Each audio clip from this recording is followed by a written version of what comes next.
রেখে তোর মতো অপরাধ এই বাড়িতে থাকার দরকার নাই। ভাইয়া তুমি আমাকে হাত তুললে। তুই ওকে বাড়ি থেকে বের করে দিলি? হ্যাঁ দিলাম মা, ওরকম একটা জঞ্জাল ঘরে থাকা থেকে না থাকা ভালো।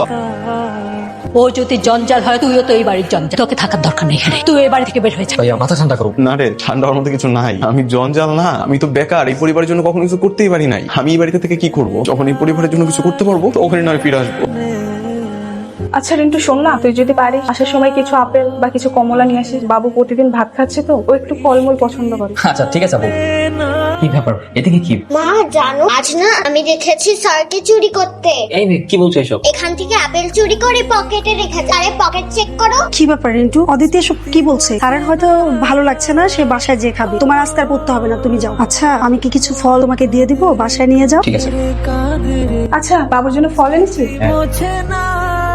কি রে তুই এখানে? ভাইয়া তুমি একটা শিক্ষিত গ্রাজুয়েট ছেলে হয়ে শুধুমাত্র পরিবারের কথা চিন্তা করে আমাদের কথা ভেবে কারিয়ার গ্যারেজে কাজ করছো। রিয়েলি প্রাউড অফ ইউ ভাইয়া। আজকে আমার বলতে গর্ব হচ্ছে, my brother is a great গাই। শোন, এইসব কথা যেন মা না জানে। মা জানলে অনেক কষ্ট পাবে রে। আমি যতক্ষণ পর্যন্ত একটা ভালো চাকরি ম্যানেজ করতে না পারতেছি, আমি আমার পরিবারকে এরকম ভাবে সাপোর্ট দিয়ে যাবো। আর তোর ভর্তির টাকা আমি ম্যানেজ করবো, একদম চিন্তা করবি না। লাভ ইউ ভাইয়া।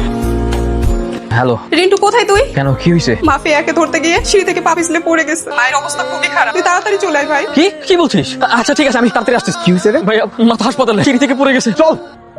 ডক্টর, আমার মায়ের কি অবস্থা? ওনার অবস্থা খুবই সিরিয়াস, খুব দ্রুত অপারেশন করতে হবে। যত দ্রুত সম্ভব 3 লাখ টাকা আমাদের ক্যাশ কাউন্টারে জমা করে দিন। এতগুলো টাকা আমরা ভাইয়া, এতগুলো টাকা আমরা কিভাবে ম্যানেজ করবো? ডক্টর, আপনি দ্রুত অপারেশনের ব্যবস্থা করেন, আমরা টাকা জমা দিয়ে দিচ্ছি। চাচা, আমার মা অসুস্থ, হসপিটালে ভর্তি। চাচা চাচা আপনি আমার 3 লাখ টাকা ধার দেন, আমি আপনাকে কথা দিতেছি, আমি দিন রাত এক করে সেই টাকা আপনারা শোধ করে দিব। এখন আমি 3 লাখ টাকা করবো। ভাইয়া টাকা ম্যানেজ করতে পারছো? সামান্য কিছু টাকা ম্যানেজ করতে পেরেছি। আমরা যদি টাকাটা ভেঙে ভেঙে দিই তাহলে কি অপারেশনটা হবে না? আপনাদের টাকা তো জমা হয়ে গেছে। টাকা কে দিয়েছে? ওই তো উনি দিলেন। অর্ণব, তুই টাকা দিয়েছিস? হ্যাঁ আমি টাকা দিয়েছি। তুই এতগুলো টাকা কোথায় পেলি? কেন, আমি তো ফেলড স্টুডেন্ট তাই না? আমি টাকা কোথায় পাবো? চুরি করিনি, অর্জন করেছি। আমি কয়েকদিন আগে ভেবেছিলাম হয়তো আমি পরিবারের জন্য কিছু করতে পারবো, নিজেকে খুব পর মনে হতো। এতগুলো টাকা তুমি কিভাবে ম্যানেজ করেছো? এই যে ইন্টারন্যাশনাল গেমিং ইভেন্টে বাংলাদেশের হয়ে আমি অংশগ্রহণ করেছিলাম, আমি সেখানে চ্যাম্পিয়ন হয়েছি। সেই দিন যে টাকাটা নিয়েছিলাম, আমি গেম খেলার জন্য ফোন কিনেছিলাম। এখান থেকে 3 লাখ টাকা আমি হসপিটাল দিয়েছি, আর রিন্টুর কলেজের ফিটাও দিয়ে দিয়েছি। বাকি টাকাগুলো তুমি নিয়ে নেবে। তুমি ঢাকায় বড় একটা বিজনেস করো, আর তুই? আমি আর কি তোমার টাকায় বসে বসে খাবো আর নতুন গেমিং ইভেন্টে অংশগ্রহণ করবো। প্রাউড অফ ইউ ভাইয়া। এক অনন্য দৃষ্টান্ত। ইন্টারন্যাশনাল গেমিং কন্টেস্টে অংশগ্রহণ করেছে মোহাম্মদপুরের ছেলে অর্ণব। সবচাইতে অবাক করার বিষয় হচ্ছে এই অর্জনকৃত টাকা হাসপাতালে থাকা তার মায়ের চিকিৎসা হচ্ছে। মা,